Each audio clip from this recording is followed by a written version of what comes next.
ভাবো তো, একটা মাছ যে শুধু পানিতে সাঁতারই কাটে না, মাটির ওপর হেঁটেও বেড়ায়।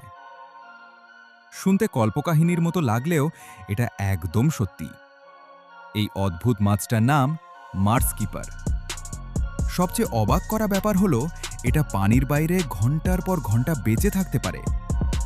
কারণ সাধারণ মাছের মতো এরা শুধু ফুলকা দিয়ে না, এরা নিজের ভেজা ত্বক দিয়েও অক্সিজেন নিতে পারে। আরও অবিশ্বাস্য ব্যাপার হলো, এই মাছ ছোট ছোট গাছেও উঠতে পারে। ভাবতে পারো, একটা মাছ যে পানিতেও থাকে, মাটিতেও দিব্যি ঘুরে বেড়ায়, আবার গাছেও উঠে।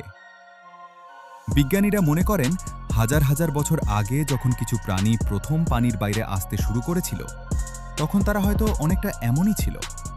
মানে, এই ছোট্ট মাছটা যেন পৃথিবীর প্রাচীন ইতিহাসের জীবন্ত উদাহরণ। এখন বলো তো, হাঁটতে পারে এমন মাছের কথা তুমি আগে কখনো শুনেছিলে? কমেন্ট করো। এরকম আরও মজার তথ্য জানতে লাইক অ্যান্ড সাবস্ক্রাইব করো।